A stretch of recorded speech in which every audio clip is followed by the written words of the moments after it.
5장 22절에서 6장 4절의 말씀을 통해서 행복한 가정, 이런 제목으로 은혜를 나누겠습니다.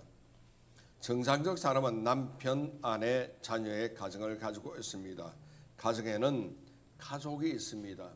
아버지 있고 어머니 있고 자녀가 있고 혹은 할아버지 할머니가 가정에 같이 살기도 합니다. 태초에 하나님께서 가정을 세우셨습니다. 아담을 만드시고 홀로 지내는 것이 독주하는 것이 좋지 않아 보였기 때문에 그 갈비뼈를 쥐어서 하와를 만들었고, 아담과 하와가 연합하여 가정을 이루도록 주님은 복을 내려 주셨습니다. 첫사람 아담이 하나님의 생기를 받아가지고 생명되었고, 결국 그를 통해 하나님의 형상과 모양 따라 만들어진 것이 우리 인간 사회입니다. 하나님은 아담과 하와의 복음사례를 위해서 에덴 동산을 예비하셨습니다. 에덴이란 말의 뜻은 행복 동산이라는 소리입니다. 그렇기 때문에 우리 인생은 하나님 안에서 행복을 누려야 할 필요가 있는 겁니다. 생육하고 번성하고 땅에 충만하고 모든 것을 정복하고 다스리라는 창세기 1장 28절에 있는 말씀도 결국 우리의 행복을 위하여 주님이 누리도록 복을 주신 것입니다. 하나님께서는 아담 하와에게 영생이라는 하나님의 생명을 주셨습니다. 그들은 하나님의 생명 받아서 영원히 살도록 만들어졌습니다마는 그들 스스로가 에덴 동산을 박차고 나와서 행복을 발로 차버리고 말한 셈이 되어서 버리고 말았습니다. 마귀 말을 들었던 것이요, 내 눈이 밝아서 하나님처럼 되리라는 사탄의 말을 들었습니다. 우리가 복 있는 사람 되기 위해서는 시편 1편에 있는 말씀처럼 우리가 준행할 건 뭡니까? 복 있는 사람은 악인의 꾀를 따르지 않고 악인의 그 꾀를 들으면 안 되는 거예요. 아담과 하와는 악인 사탄이 하는 그 말을 들어서 내 눈이 밝아서 하나님처럼 되리라는 말을 믿었고 선악과를 따먹어버리고 말았습니다마는 결과는 기대와는 정반대가 되어서 하나님을 반역했고, 결과로 부부는 서로가 서로에게 핑계를 대면서 원망해서 다툼이 생겼습니다. 그 결과는요, 그들은 영육간에 상처투성이가 되어서 에덴에서 쫓겨나 버리고 말았고, 땅은 그들 때문에 저주를 받았습니다. 물 주고 심지 않고 거름을 주지 않아도 가시와 엉겅퀴가 온 땅에 퍼져버리고 말았고, 동물들은 사이좋게 사는 대신에 센 놈이 약한 놈을 잡아먹는 약육 강식이 생겨버렸고, 적자 생존이 이 땅에 탄생해버리고 말았습니다. 그것뿐만 아닙니다. 가족 간의 분쟁이 생겼습니다. 비극이 일어났습니다. 형제 간의 형이 동생을 쳐 죽이는 살인사건이 최초로 생겨났고, 죄 때문입니다. 여인들은 해산의 고통에 임했고, 땀 흘리는 수고가 남성들에게 임했고, 인생에는 어려움이 다가와 버리고 말았습니다. 행복을 하나님이 주셨건만 그들에게 다가온 것은 불행이었습니다. 무엇 때문에 그랬나요? 죄가 그들을 불행으로 만들어 버리고 말았습니다. 하나님의 뜻은 우리에게 행복한 가정을 만드는 것입니다. 웃음을 짓고 기쁨이 넘치고 감사가 넘치고 하나님을 찬양하는 행복한 가정을 주는 원하고 있습니다. 그렇다면 저와 여러분의 행복한 가정을 이루기 위해서는 중요한 것은 실패했던 아담의 가정에서 교훈을 찾는 타산지석의 교훈이 우리에게 있어야 합니다. 아무쪼록 다가오는 세계는 여러분 가정이 행복한 가정 되시기를 바랍니다. 복받는 가정 되시기를 주님의 이름으로 축원합니다. 2022년에는 하나님 안에서 하나님께 복을 받고 모두가 행복을 누리는 아름다운 가정을 세우시기를 주님의 이름으로 축원합니다. 그럼 첫 번째, 우리가 하나님을 온전히 섬겨야 행복한 가정이 될 수가 있는 겁니다. 하나님께서 우리의 삶을 만드실 때 하나님을 섬기라고 만들었기 때문에 피조물입니다. 창조주입니다. 피조물과 창조주 관계에서는 우리는 창조주 하나님을 송축하고 영광 돌리고 주님을 섬기는 것이 참으로 중요합니다. 섬기되 적당히 섬기면은 하나님을 멸시하는 겁니다. 하나님은 만유의 여김을 받지 않는다고 성경은 우리에게 분명히 말하고 있죠. 만유리 여기는 것은 하나님을 우선 여기는 것입니다. 적당히 섬기는 것은 만유리 여기는 거죠. 적당히의 반대말은 온전히 주님을 섬기는 것입니다. 그렇습니다. 행복한 가정의 절대적인 조건 중에 하나는 하나님을 온전히 섬기는 데 있는 겁니다. 그것은 하나님을 하나님으로 인정하자. 만약에 하나님을 버리면 하나님이 우리를 버리십니다. 하나님을 떠나면 하나님도 우리를 떠나가십니다.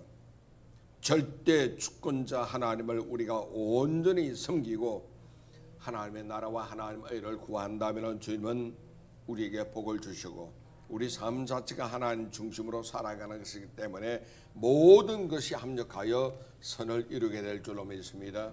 그래서 시편 127편 1, 2절에 있는 말씀도 야훼께서 집을 세우지 않는다면 세우는 자의 수가 헛됩니다. 하나님이 가정의 중심이 있어야 된다는 것이요. 야훼께서 성을 지키지 않는다면 파수꾼에 끼어 있음도 헛되다는 것입니다.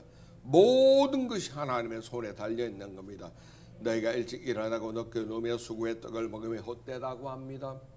일찍 일어나서 일을 한다고 돈이 많이 들어온 것도 아니죠. 노동이라고 하는 것은 일하는 시간의 대가로 싹을 받는 겁니다. 근로는 회사에 앉아서 머리를 쓰면서 받는 월급이 근로입니다. 하나님을 사랑하는 자나 내가 잠을 자는 상태에서도 돈이 돈을 벌어다 주고 땅이 돈을 벌어다 주고 내 기능이 돈을 벌어다 주는 것입니다. 그래서 보니까 야훼께서 그의 사랑하는 자에게는 잠을 주시는도다. 잠자는 동안에도 복이 굴러 들어옵니다. 일이 생기는 겁니다. 만사가 형통해지는 겁니다. 누구에게 그런 일이 생길까요? 하나님을 온전히 섬기는 가정에 하나님께서 이러한 복을 도하여 주시는 것입니다. 그래서 야훼께서 집을 세우지 않는다면 세우는 자의 수고는 헛되다고 성경은 우리에게 말하고 있는 거예요. 우리가 하나님을 온전히 섬길 때는 주님이 우리에게 주시는 축복이 신명기 28장에 기록되어 있습니다. 내가 내 하나님 야훼의 말씀을 청종하면 모든 복이 내게 임하여 내게 이르리니 복의 종류입니다. 성읍에서 복을 받고 성읍은 도회시 아니죠. 들은 시골입니다. 요즘으로 치면 성읍에서 복을 받고 들에서도 복을 받을 것이며 내 몸의 자녀와 내 토지의 소성과 대지의 새끼가 소와 양의 새끼가 복을 받을 것이며 내 광주리와 떡반죽그릇이 복을 받을 것이며 내가 들어와도 복을 받고 나가도 복을 받을 것이니라. 여기서 주어는 뭡니까? 복입니다. 복, 복, 복, 복, 복, 복, 복. 하나님께서 우리에게 복을 주시겠다는 것이요. 누구에게? 하나님을 온전히 섬기는 가정에 하나님께서 이러한 복을 주시겠다는 것입니다. 나 중심의 인생이 아니죠. 내 자식의 인생도 아닌 것입니다. 철저하게 하나님 중심이 되어서 God first, second others, 이웃입니다. myself last입니다. 이 마음가짐으로 살아가는 여러분 되시기를 주님의 이름으로 축원합니다. 가정에서 가족들이 모여서 가정 예배를 드리죠. 주일을 성수하죠. 손에 손을 잡고 주일 되면은 성경 들고 교회를 즐겁게 나오는 겁니다. 할아버지, 아들 그리고 손주까지 교회를 챙기는 것입니다. 온전히 11조 생활을 드리고 봉사를 실천해 나간다면은 그 가정은 하나님을 섬기는 가정이 될 수가 있는 것이죠. 오래전에 제가 군대 생활할 때 마지막에 군종을 한 적이 있는데 제가 사술 때 조수 생활했던 이재석 형제라고 있었습니다. 경기를 나와서 서울대를 나오고 그 다음 군대를 왔는데 아버지와 어머니는 이북에서 6.25 때 피나오신 분들로서 남대문시에서 장사하는데 하나님께 복을 받아 굉장히 돈을 많이 버신 분이고 물론 이북분이니까 교회를 나갔죠. 충영교회를 나갔습니다. 70년대 중반에만 해도 서울에서 제일 큰 교회는 영락교회와 충영교회였거든요. 충영교회 장로님은 군산의 가정입니다. 얼마나 교회 열심히 도와주는지. 우리 교회 군인교회 선풍기가 없으니 그 당시에는 라떼는 에어컨이 없을 때 선풍기였어요. 어머니 선풍기 필요합니다 하니까 손이 큰 어르신이 열 몇 대를 사주는 바람에 우리 두 사람이 서울에 나가서 선풍기 열 몇 대 어깨 메고 오느라고 죽을 고생을 했던 적이 있습니다. 그대에게 이재석 형제의 누나가 결혼했는데 남편이 서울대 교수입니다. 아주 믿음이 좋은 분이에요. 서울대 교수 되는 이 매형이 새벽 기도 나가고 금식 기도하고 작정 예배를 드리는데 그때마다 새벽에 나가기 전에 목욕 제기한다는 거예요. 그 말 듣고 내가 그래서 꼭 그렇게 할 필요가 있냐? 아니래. 그건 우리 매형 신앙이라는 거예요. 그분이 무식해서 목욕하겠어요? 믿음으로 하는 거지. 나 하나님께 나갈 때 정진한 몸과 마음 가지고 하나님 예배를 드리겠다. 영과 진리로 예배를 드리겠다. 이 마음을 가지고 있으니까 새벽에 찬물로서 목욕 재배하고 정진한 몸과 마음 가지고 하나님께 나가 기도한다는 거예요. 그럴 때마다 이 매형은 응답 다 받는데요. 뜩뜩 받는데요. 무식해서 그럴까요? 아니죠. 믿음입니다. 믿음으로 그렇게 하나님께 나가는 온전한 믿음을 가지고 있는 거예요. 보십시오. 신명기 6장 5절 7절입니다. 너는 마음을 다하고 뜻을 다하고 힘을 다하여 내 하나님 야훼를 사랑하라. 그래서 그 매형 학교 연구소에 가면은 그 매형 교수 그 문 앞에 새겨져 있는 글이 코람데오가 써 있다는 거예요. 코람데오. 하나님 앞에서. 하나님 앞에서. 그렇습니다. 오늘 내가 내게 명하는 이 말씀을 너는 마음에 새기고 내 자녀에게 부지런히 가르치며 집에 앉았을 때든지 길을 갈 때든지 누워있을 때든지 일어날 때든지 이 말씀을 강론할 것이며 신앙은 가정에서 출발하죠. 그래서 하나님이 원하는 가정은 교회 같은 가정, 또 교회는 가정 같은 교회입니다. 오늘 본문의 27절 보세요. 자기 앞에 영광스러운 교회로 세우사. 오늘 본문의 내용은 아내와 남편 이야기인데 아내와 남편의 가정을 자기 앞에 영광스러운 교회로 세우겠다는 거예요. 그럼 가정이 교회입니다. 교회가 가정 같은 분위기입니다. 이것이 서로 분리되는 것이 아니라 이 신앙이 교회에서 예배를 드리죠. 이 신앙이 가정에 흘러들어가요. 안방에 흘러들어가고 거실에 흘러들어가고 자녀들 방에 흘러들어가서 가정에서도 교회 같은 가정이요. 그런 교회는 가정 같은 사랑이 넘치는 교회가 되기를 주님은 원하고 있다는 거예요. 그래서 가족들이 함께 기도 제목도 공유하는 것이 좋습니다. 우리가 새벽 기도 때마다 여기 기도 제목을 내고 있지 않습니까? 공유해서 가족들끼리 서로 합심해서 도와주고 기도해 주는 것 참으로 중요합니다. 손잡고 같이 하나님께 나가고 손잡고 기도함으로 마귀 공격 물리치고 영적으로 자녀도 가서 이 세속에 물들지 않도록 도와주고 부모가 자녀를 살피는 것 중요합니다.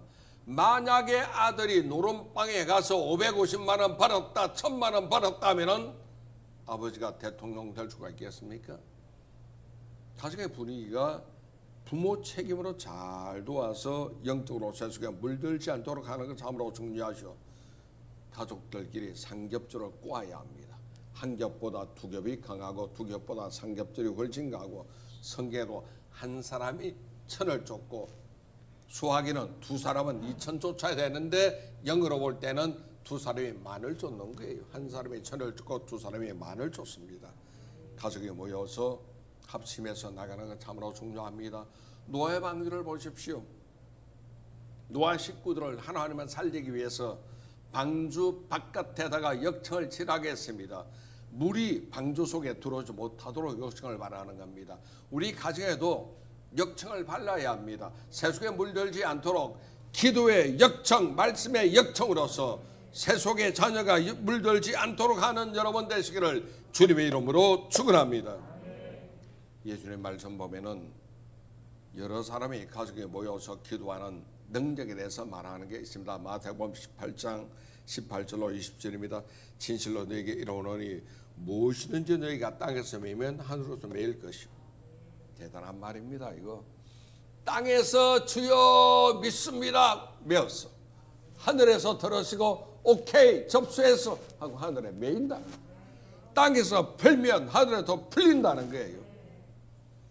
또 너희 중에 두 사람이 땅에서 합심하여 무엇이든지 구하면 하늘에 계신 내 아버지께서 그들을 위하여 이루게 하시리라.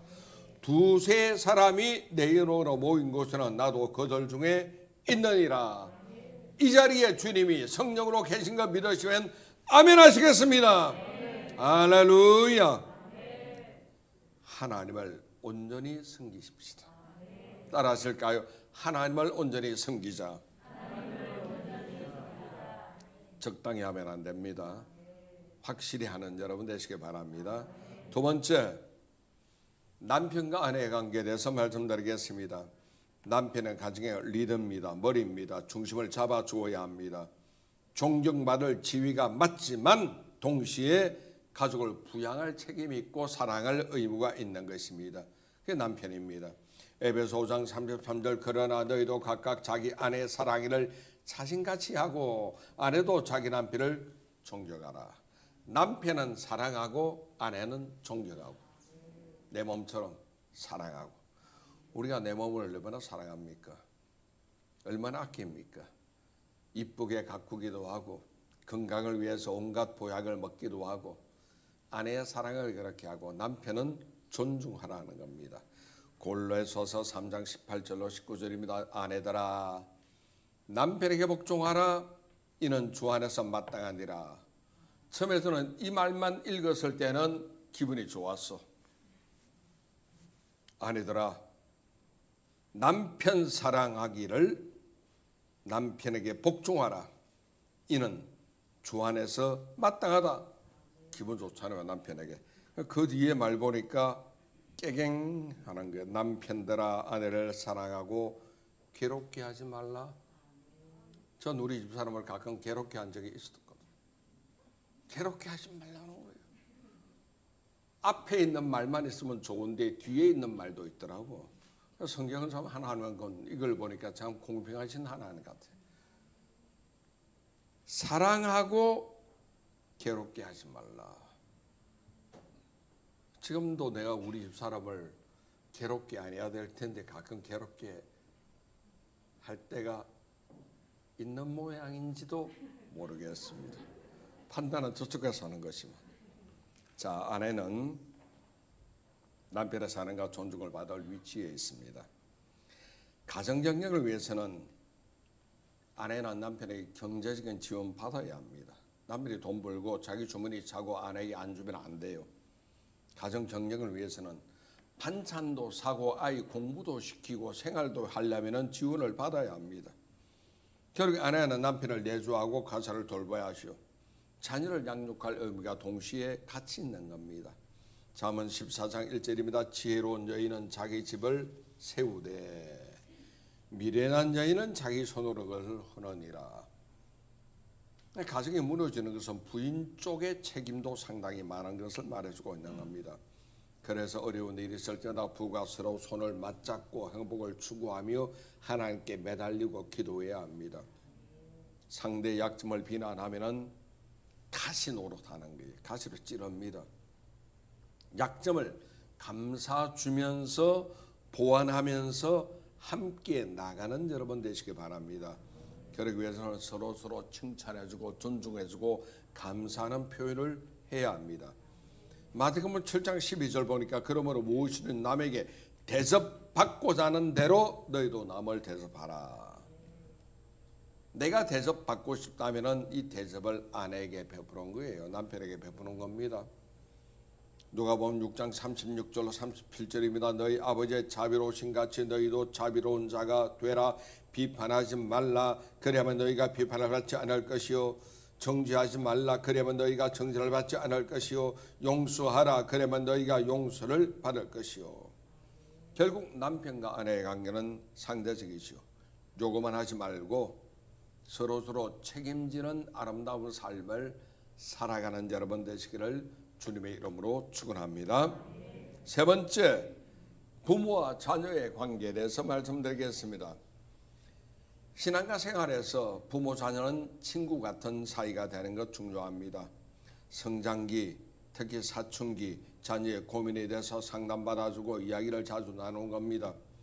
바른 신앙을 부모는 자녀에게 물려주는 책임이 있기 때문에 그렇습니다. 또 부모는 자녀들에게 이웃을 사랑할 때 보람을 가르쳐야 합니다. 나 혼자만 이기적으로 사는 것이 아니라 이 남들에게 도움 줄 때 보람이 얼마나 크다는 것을 가르쳐야 되고 나눔의 기쁨을 가르치는 여러분 되시기 바랍니다. 나 혼자 주머니 채우는 것이 아니라 없지만 서로 나눌 때 보람과 기쁨을 얻도록 하는 것 참으로 중요합니다. 왜냐하면 내가 살아가는 사회가 공동체이기 때문에 이 공동체 속에서 올바르게 살아가도록 도와주는 것 참으로 중요합니다. 저는 개인적으로 좋아하는 선수가 박세리 좋아해요. 골프 여제 박세리. 제가 한창 재미 붙일 때는 지금은 골프계를 저는 은퇴했습니다. 안 친 지가 한 15년 됩니다. 한창 골프 제가 좋아할 때는 30년을 골프를 열심히 쳤기 때문에 박세리를 저는 참 좋아합니다. 손이 커요. 성격이 호탕하고 좋아요. 남자 같아요.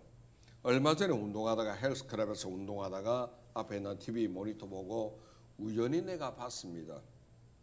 박세리가 연말이니 주변에 있는 사람들에게 선물해야 되겠다 해서 박스를 한 30개를 포장하더라고.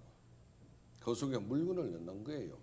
차곡차곡 꽤 큰 라면 박스만한 그 크기의 박스를 30개를 온 집안 가득 채워서 물건을 담는데 아파트 아래층에 내려가서 운반하는 카트를 2번인가 3번을 왔다 갔다 하면서 주는데 그 아파트 경비는 10명인데 10명에게 다 주고 나머지는 택배 아저씨들을 주라고 준비를 다 한 거예요. 손이 얼마나 큽니까? 그걸 보고 내가 느낀 게 있습니다. 박세리가 하는 말이 우리 어릴 때는 시골에서 대전에 살았는데 이사를 가도 팥죽을 돌리고 떡을 이웃들과 서로 나눠 먹었는데 요즘은 그런 게 참 없어서 안타까운데 자기는 이걸 하고 싶어서 하고 좋아서 한다는 거예요. 그걸 보고 내가 가정교육이 참 제대로 받았구나. 그걸 내가 느꼈습니다.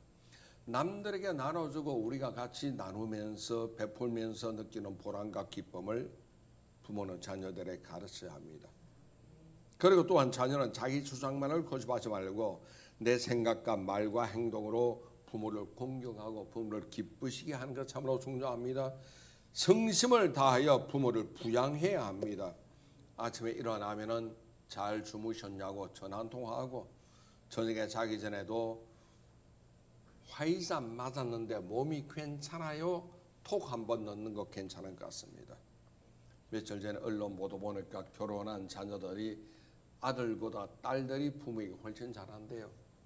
아들은 결혼하면 멀리 가고 딸들은 친정 근처에 살면서 아침 저녁으로 엄마 아빠를 살핀다는 거예요. 요즘은 딸이 훨씬 더 효도하는 시대가 되었다는 거예요. 실제 그렇습니다. 저희 아파트 옆에는 은퇴한 고위 군인이 삽니다. 장군으로 은퇴한 분인데요. 20년 이상을 같이 삽니다만은 그 집에 거의 매일 사위, 딸, 손녀딸이 그 집에 들락날락하면서 다 도와줍니다. 할머니 사랑해, 할아버지 사랑해. 매일 딸이 들락날락 그러며 도와주는 난 딸 하나만 있는 줄 알고 외동딸 무남동료 혼자입니까? 아들이 있대요. 아들이 어디 갔어요? 아들은 있으나 마나시오. 20년 제가 살았는데 그분과 같이 한 번도 아들이 집에 안 오더라고. 멀리 도망을 갔는지. 딸은 매일 오는 거예요. 요즘 사회가 그렇게 되고 말았습니다. 아들 이야기하면 그분들이 스트레스를 굉장히 받는 것 같아요. 그렇습니다. 여러분 성경을 레위기 19장 3절 보니까 너희 각 사람은 부모를 경외하고 나의 안식일을 지키라. 안식일이 누구의 날입니까? 나의 안식일을 지키라. 하나님 날입니다. 나는 너희 하나님 야훼니라. 또 잠언 23장 25절입니다. 내 부모를 즐겁게 하며 너를 낳은 어미를 기쁘게 하라. 에베소 6장 1절 자녀들아 주 안에서 너희 부모에게 순종하라. 이것이 옳으니라. 주 안에서입니다. 주 밖에 있는 부모가 오늘은 절에 간다. 그건 순종 안 해도 돼요. 주 안에서 in Jesus Christ 주 안에서 너희 부모에게 순종하라. 이것이 옳으니라. 부모와 자녀의 관계는 서로서로 보완적 관계로서 사랑하고 도와주고 경고하는 여러분 되시기를 주님의 이름으로 축원합니다. 마지막 네 번째, 가족의 교회 생활에 대해서 말씀드리겠습니다. 할 수만 있다면 한 교회를 섬기는 것이 좋습니다. 어릴 때 추억의 교회 끈이 됩니다. 어릴 때 친구가 신앙의 동지가 됩니다.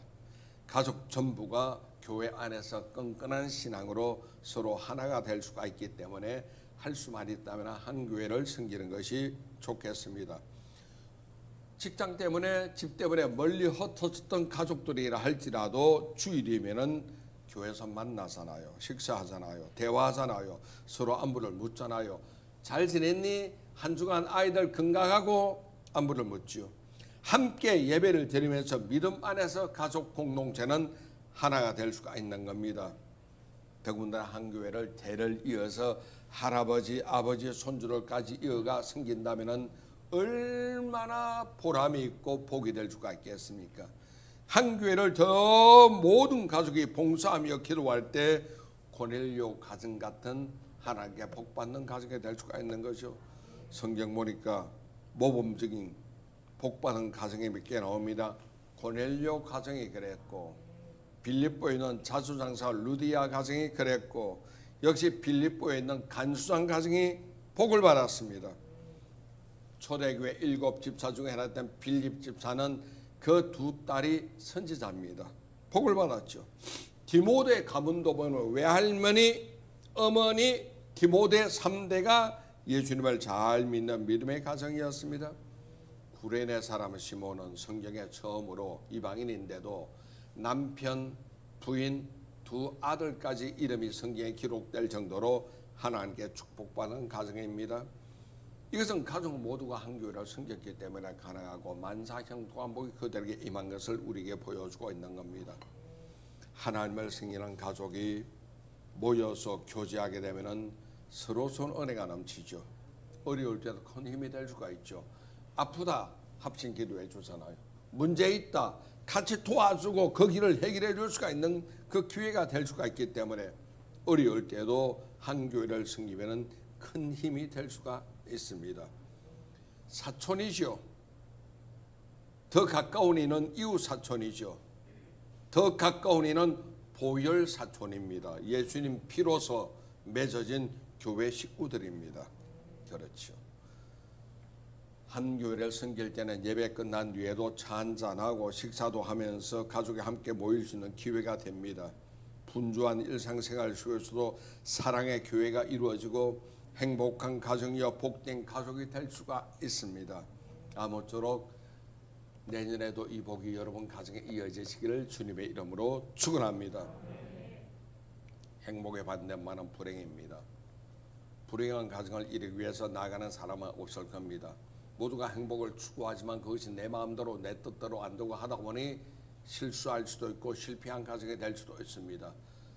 하나님의 뜻은 행복입니다. 에덴 동산의 원 이름이 행복동산입니다.